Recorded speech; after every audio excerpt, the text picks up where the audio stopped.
12 de septiembre de 2025.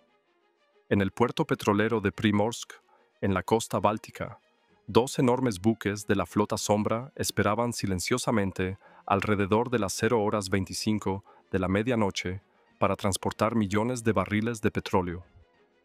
En la pantalla de una estación de radar VHF de largo alcance Nevo-Ome, ubicada a cientos de kilómetros al sur, apareció de repente una anomalía extraordinaria.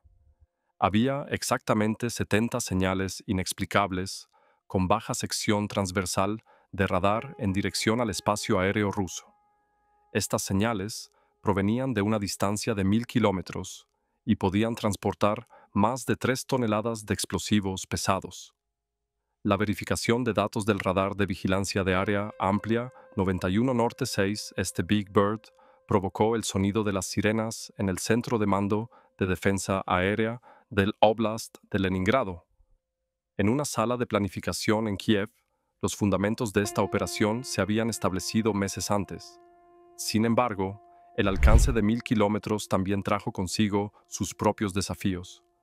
Esta red de defensa aérea rusa, que se extiende por todo el alcance e incluso se conoce como la burbuja A2AD, Anti-Access Area Denial, según los estándares de la OTAN, fue el verdadero obstáculo. Los generales en Rusia se calmaron. Los sistemas se habían instalado precisamente para este tipo de situaciones. El sistema de defensa aérea completo de 3 capas de Rusia se activó sin problemas.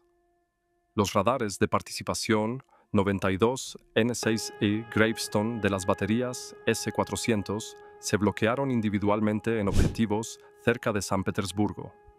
A altitudes más bajas, las baterías Pantsir S-1 recibieron a los objetivos que se acercaban con un muro de acero y peinaron el cielo con el intenso fuego de sus cañones gemelos 2A-38M de 30 milímetros, capaces de disparar 5.000 proyectiles por minuto. Pero el caos que vieron los rusos no fue un incidente aislado. Este fue un plan de engaño masivo y geográficamente preciso. En particular, se enviaron oleadas falsas hacia las aldeas de Sevelovsk, Tosno, Pokrovskoy y Usmino en la región de Leningrado, así como hacia el distrito de Lomonosov, para alejar el paraguas de defensa ruso de Primorsk. Al mismo tiempo, las baterías S-400 más potentes se concentraron por completo en San Petersburgo, específicamente en los distritos de Volosovsky, Tosnensky, Gachinsky, Lomonosovsky y Pushkinsky. Mientras el último objetivo en su sector desaparecía de la pantalla, un joven teniente ruso presentaba su informe diario al centro de mando desde un búnker antiaéreo en Gachinsky. Todos los objetivos fueron destruidos y el sector está limpio. Los generales cometieron el mayor error de sus carreras como resultado de que este informe ascendiera en la cadena de mando. Lo que creían una victoria resultó ser una trampa. Como parte de este complejo plan, se enviaron más de 70 drones a la región de Leningrado y San Petersburgo. De estos 35 AQ-400 Scythe, 30 fueron asignados para atacar San Petersburgo. La fuerza principal que se extendería a la región de Leningrado estaba compuesta por los 40 drones restantes. El UJ-26 Bobur ER, de los 15 asignados para atacar el limán de Primorsk, era el centro de esta fuerza. El éxito del plan dependía de que algunos de los 40 drones que se dirigían a Leningrado lograran atravesar ese terrible muro de fuego y alcanzar sus objetivos. Para la implementación técnica de este plan, la suficiencia de cada componente era esencial. Los drones UJ-26 Bobur ER del equipo de asesinato fueron seleccionados específicamente para esta misión. El alcance de los drones típicos Bobur no era suficiente para este trabajo. Sin embargo, con tanques de combustible adicionales y software de motor mejorado, los ER de alcance extendido eran las únicas plataformas que podían volar 1000 kilómetros en una dirección con una bomba de 40 kilogramos en el inventario ucraniano. Se creó una solución similar para las plataformas de guerra electrónica GE, conocido como Banshee 7, y que sirve como función de apoyo. Los drones de guerra electrónica estándar no pudieron seguir al equipo de asesinato hasta el final debido a su alcance limitado. En resumen, las plataformas Banshee 7 se construyeron sobre el mismo fuselaje de largo alcance que el Bobur IR, pero en lugar de transportar cargas explosivas, llevaban más antenas y cápsulas de interferencia avanzadas. Su tarea era escoltar a los drones Babur hasta sus objetivos a lo largo de 1000 kilómetros. El AQ-400 Scythe fue elegido como cebo debido a su facilidad de uso. Además de tener una baja firma de radar, el casco de contrachapado facilitó la producción en serie. Esto permitirá la producción rápida y de bajo costo de los cientos de drones necesarios para un ataque de saturación. Más de 70 drones fueron lanzados desde varias partes de Ucrania a medianoche y comenzaron a infiltrarse en Rusia a baja altitud. Las primeras horas se pasaron rastreando el terreno en completo silencio de radio. Los vehículos aéreos no tripulados, utilizando mapas digitales del terreno precargados, rastrearon lechos de ríos y zonas boscosas, quedando bajo la cobertura de las grandes redes de radar rusas. Los sistemas de navegación autónoma de cada dron han sido ampliamente probados.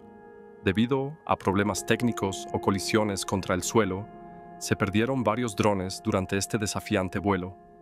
Esta fue una pérdida aceptada desde el principio de la estrategia. Las reglas del juego cambiaron después de cruzar la frontera rusa. Ahora, tenían que gobernar en lugar de esconderse.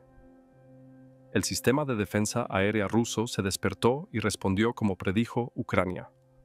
Cuando el sistema detectó esta enorme pero dispersa manada a cientos de kilómetros de distancia, con los radares 91 N6E Big Bird, priorizó inmediatamente el grupo que consideraba la mayor amenaza, los 35 Scythe que se dirigían a San Petersburgo. Estos blancos de contrachapado baratos fueron rastreados uno por los enormes misiles de la serie 48N6 disparados desde los lanzadores S-400. Esta defensa fue excelente para los rusos.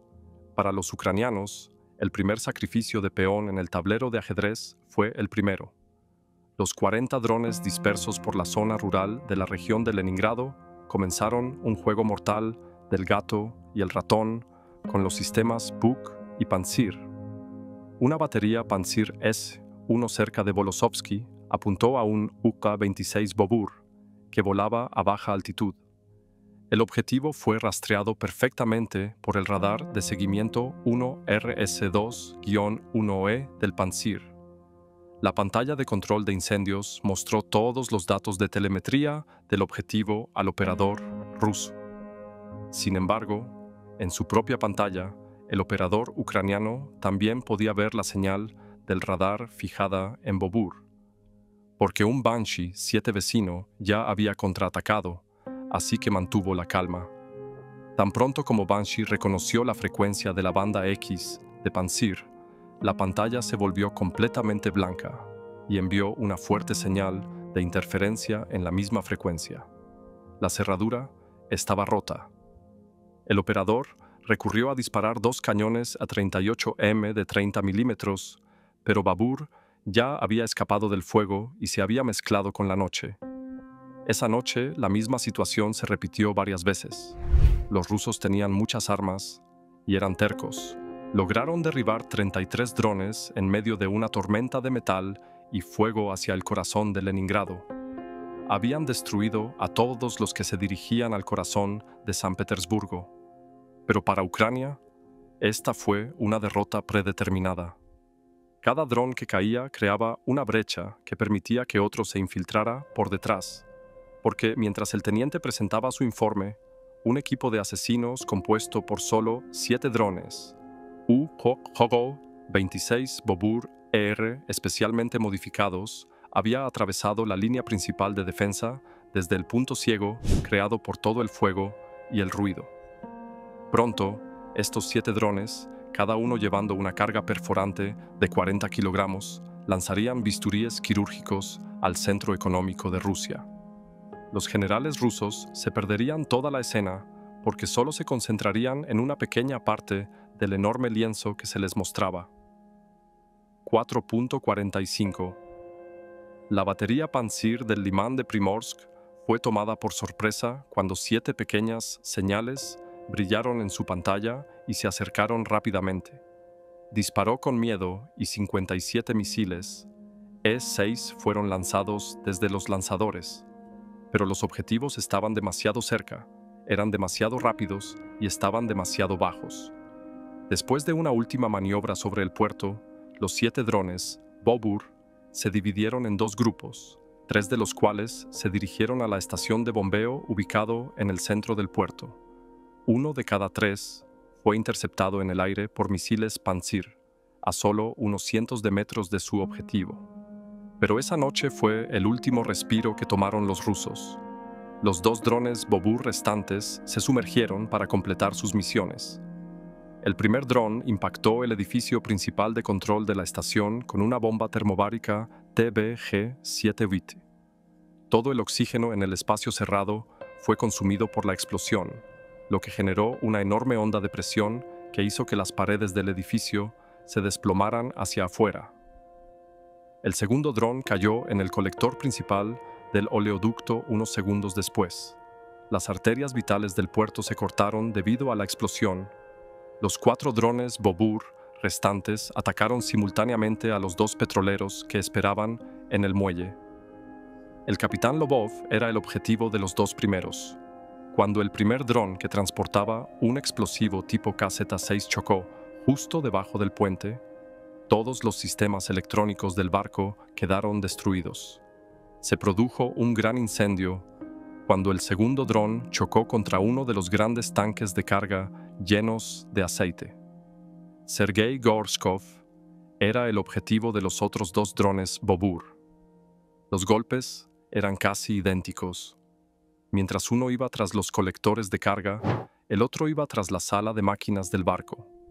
Los petroleros de clase Aframax de la flota en la sombra, Kusto y Kayun, fueron alcanzados por 4 drones. El buque de carga Kusto, con una capacidad de carga de 115.000 toneladas de peso muerto, era operado por Solstice Corp. Otro petrolero Aframax, el Kayun, tenía 110.000 TPM y estaba registrado en Axironics Ltd. Ambos estaban registrados en los registros marítimos del Mercado Internacional de Seguros con banderas sospechosas. Ambos petroleros estaban en la línea de carga durante el ataque y la carga estaba casi completa cuando llegaron los drones. El incendio comenzó en ese punto, porque el lugar del impacto no eran solo los tanques de almacenamiento, sino también el centro de las estaciones de transporte. El alcance del incendio era más estratégico que militar. La segunda explosión ocurrió 42 segundos después de la primera y afectó al número 1 del puerto de Primorsk. 2 estaciones de bombeo cayeron. La fachada superior del centro de control portuario fue perforada por el tercer dron. Debido a un cortocircuito, todo el puerto entró en modo de cierre de emergencia. Sin embargo, como el núcleo del sistema de control de energía también estaba dañado, este comando de apagado no fue procesado por el sistema. Los brazos de carga en la popa de los petroleros fueron el objetivo del cuarto y quinto dron. Empezó a haber fugas de combustible del Kayun y se declaró un incendio en el Kusto. El incendio ya estaba fuera de control después de los ataques con drones números 6 y 7, que apuntaron a las válvulas de las bombas. Primorsk se estaba perdiendo. 2 enormes petroleros en llamas y una estación de bombeo destruida convirtieron el puerto de Primorsk en una escena infernal en cuestión de minutos. El Ministerio de Defensa de Rusia informó, horas después del incidente, que 221 drones ucranianos fueron derribados en todo el país durante la noche. Además, el hecho de que cada ataque haya sido bloqueado eficazmente es un extra.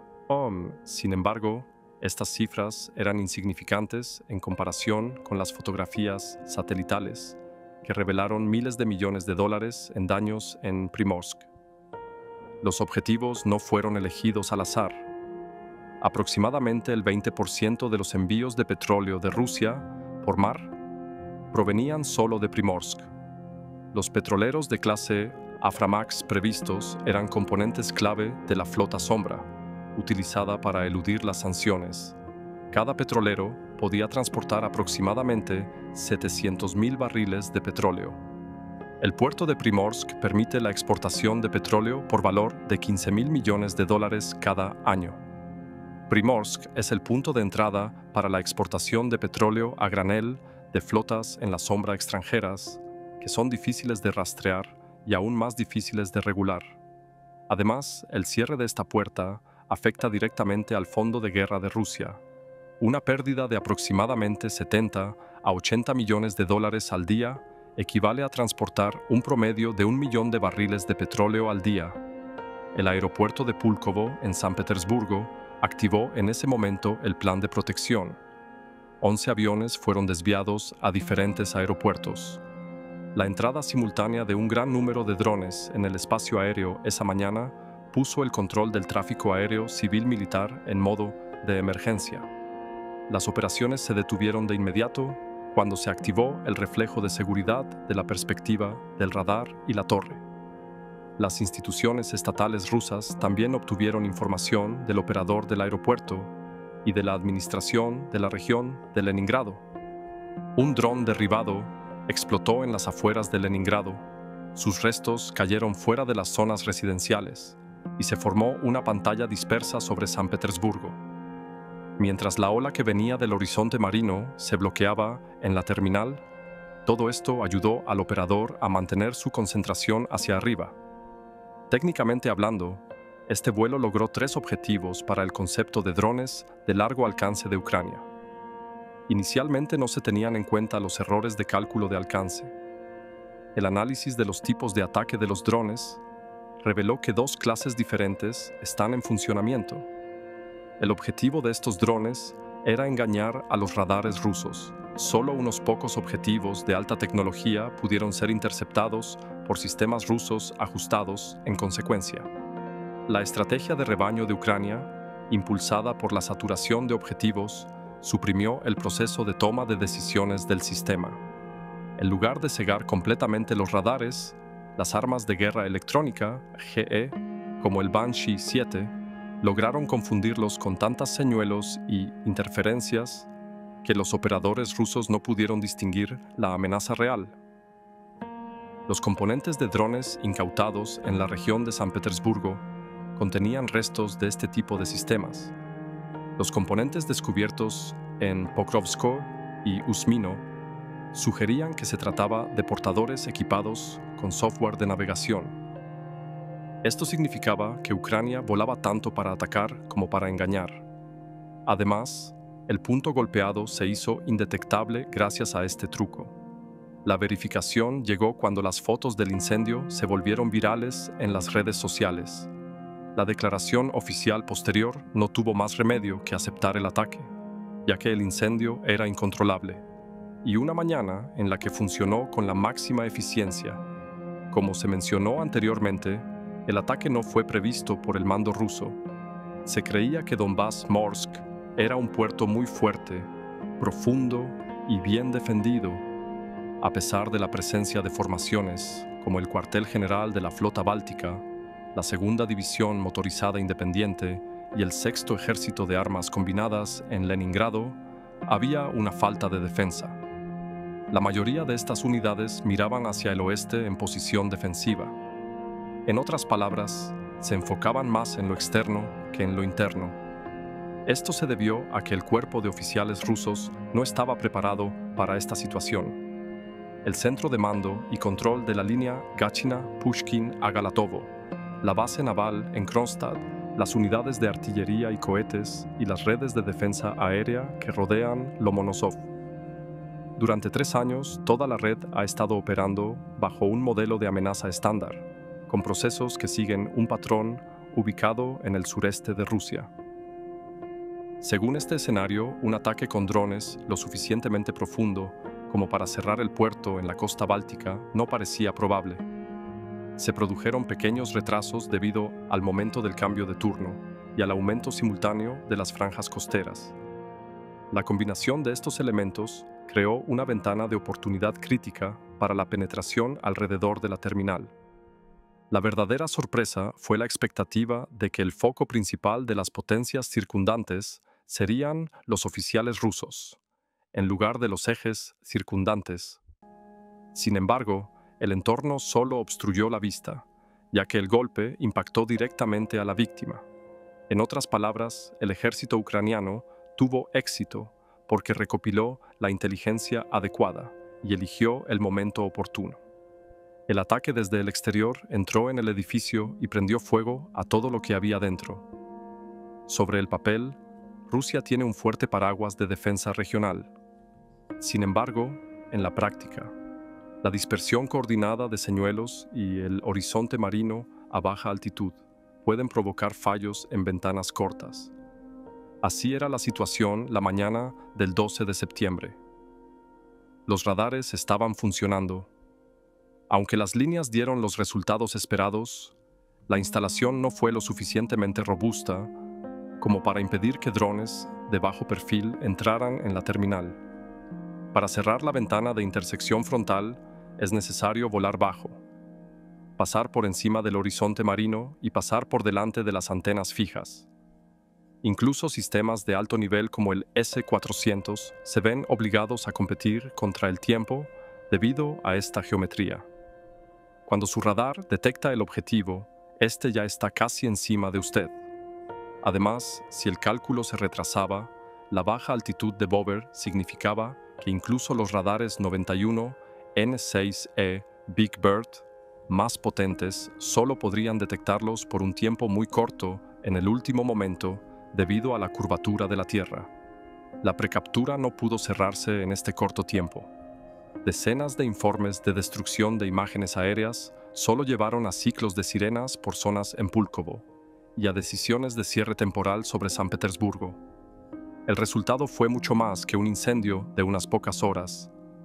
Fue la primera vez que 2 barcos ardieron simultáneamente, lo que resultó en una suspensión y una flota en la sombra. Esta acción reveló una nueva dimensión de la guerra contemporánea.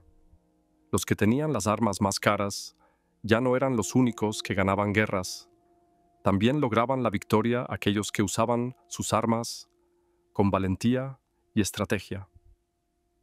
Y con el avance de 1000 kilómetros esa noche, Ucrania le mostró al mundo cómo derrotar a una superpotencia.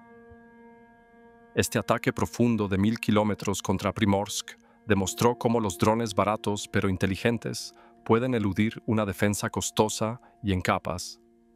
No solo fueron alcanzados 2 petroleros y estaciones de bombeo, la flota en la sombra de Rusia, sus ingresos energéticos y la percepción de que ningún lugar es seguro se vieron sacudidos simultáneamente. Esto significa silencio de balas en el frente y en el interior una crisis presupuestaria, de seguros y logística. En resumen, Ucrania ya no solo está ganando la guerra en las líneas del frente, sino también en las arcas de Moscú y en las pantallas de radar. Si las operaciones similares de saturación y engaño aumentan en los días siguientes, las exportaciones de energía rusa y la doctrina de defensa aérea estarán bajo estrés constante. Si encontró este análisis útil, no olvide darle me gusta al video, suscribirse y activar las notificaciones para nuevos episodios. Escriban sus opiniones y preguntas en los comentarios. Abordaremos las mejores preguntas en el próximo video.